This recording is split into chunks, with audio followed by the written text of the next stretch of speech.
Shalom, selamat pagi. Tuhan Yesus memberkati kita. Doa saya biar kita tetap bisa melihat kemuliaan Tuhan di tengah-tengah hidup kita, keluarga dan gereja dimanapun kita berada. Karena saya percaya satu-satunya institusi yang paling ditakuti oleh iblis adalah gereja. Karena gereja adalah kepenuhannya, gereja adalah rumahnya, gereja adalah tubuhnya, gereja adalah tempat kediamannya. Karena itu kita sedang terus belajar tentang kemuliaan Kristus. Kemuliaan Kristus yang harusnya ada di dalam gereja. Dia tidak akan pernah memberikan kemuliaannya kepada siapapun kecuali kepada gereja. Karena itu dia serius membangun gerejanya. Dia serius mengasihi, mencintai umat kepunyaannya yang disebut gereja. Karena dia ingin membangun jemaat yang alam maut tidak bisa menguasai.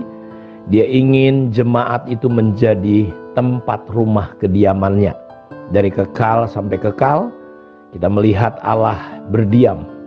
Allah ingin tinggal. Tidak tahukah kamu adalah bait Allah, tempat roh Allah diam. Karena itu ketika Saulus coba menyerang umat Tuhan, dia berkata, Saul, kenapa engkau aniaya aku? Karena gereja bicara tentang Tuhan.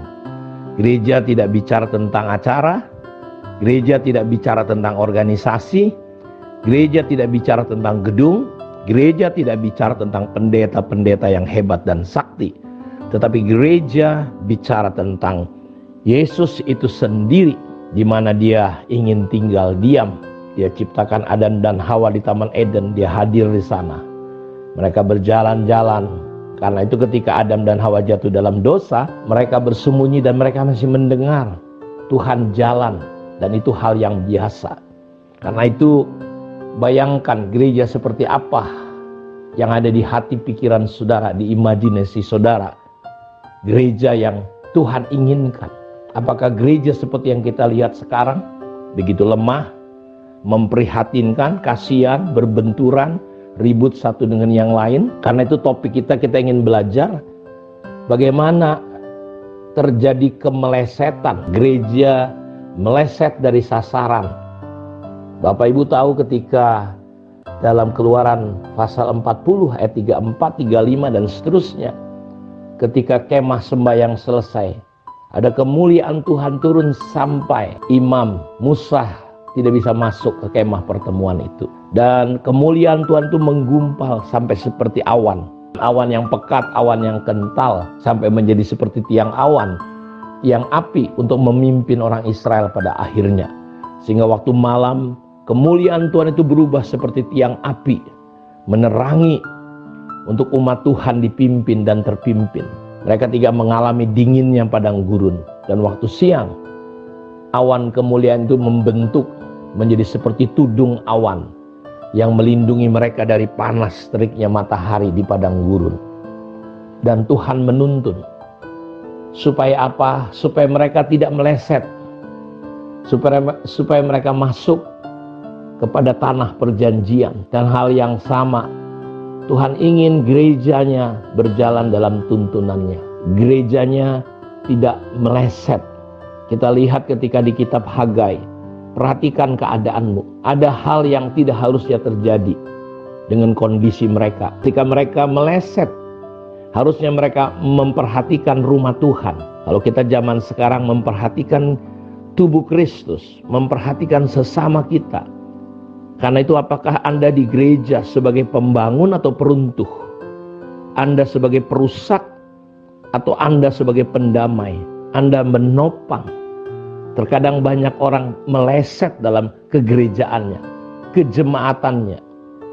Dia cuma datang dengar khotbah. Saudara harus mengerti. Jangan sampai meleset. Karena itu Tuhan berkata, Paulus berkata, ya, dia berdoa supaya jemaat bisa mendapat roh hikmat, roh wahyu, supaya mereka bisa mengenal dia dengan benar. Ya, ini serius sekali prinsip ini. Karena ketika mereka mengenal Allah dengan benar, barulah mata hatinya bisa terang. Barulah gereja ini bisa mengerti pengharapan apa yang terkandung di dalam panggilannya. Kalau enggak, kita bisa meleset.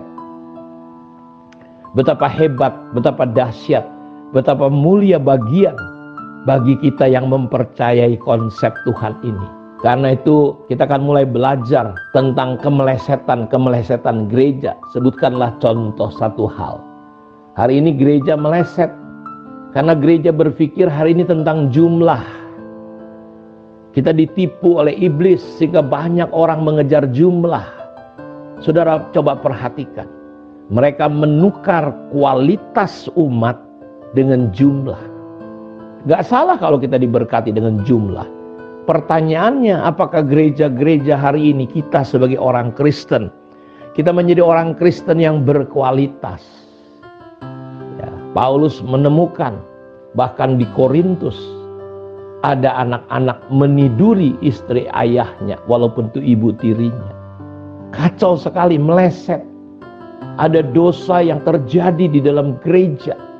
Karena itu gereja hari ini tidak boleh berhenti hanya hari Minggu. Kebanggaan, kepuasan seorang gembala, seorang pendeta bukan hanya jumlah, bukan hanya masalah berkat, masalah uang, tapi kualitas, kesucian, kekudusan jemaat. Saudara harus pastikan apakah kita jemaat-jemaat ini pasti masuk surga. Oh Pak, saya percaya Yesus. Iblis juga percaya. Tapi sejauh mana kualitas?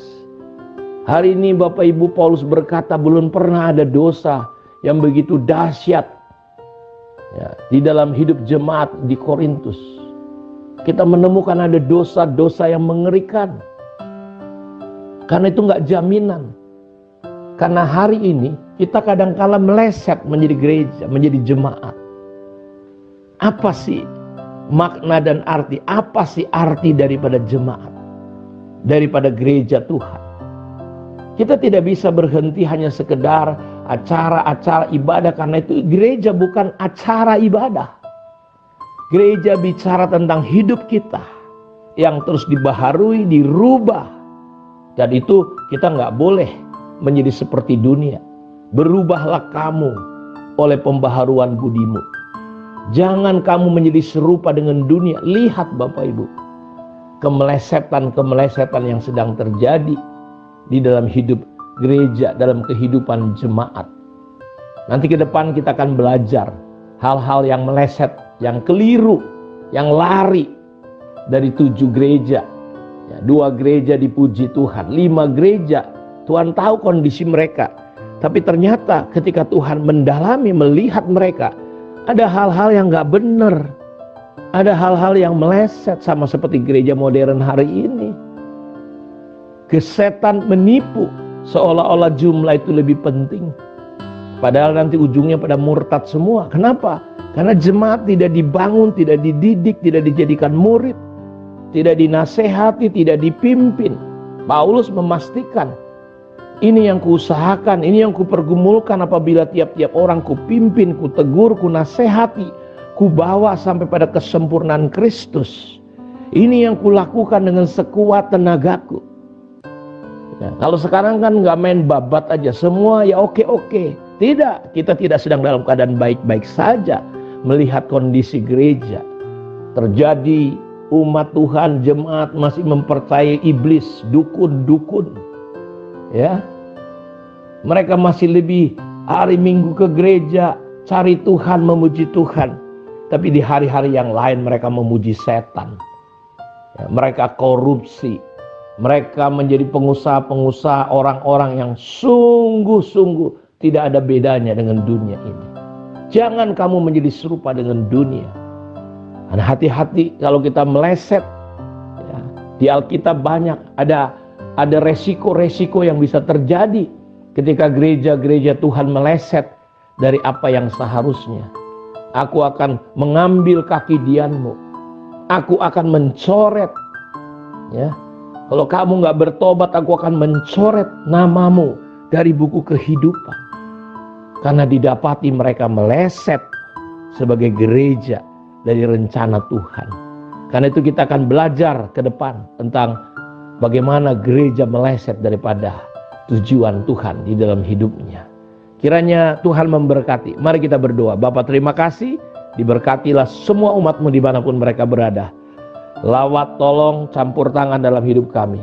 Tuhan, biarlah kami menjadi pribadi yang berkenan di mata Tuhan. Bukan hanya kelihatan baik, tetapi kami ternyata tidak benar di hadapan-Mu. Karena itu Tuhan, selidiki kami, selidiki hati kami, selidiki pikiran kami. Apakah kami menjadi pribadi yang berkenan kepadamu? Terima kasih, biarlah hari ini yang sakit menjadi sembuh, yang lemah menjadi kuat, yang terikat dibebaskan oleh kebenaran firman-Mu. Terpujilah Engkau Bapa, saat ini sampai selama-lamanya. Diberkatilah semua umat-Mu dimanapun mereka berada. Dalam nama Yesus hamba berdoa. Amin. Tuhan memberkati kita semua.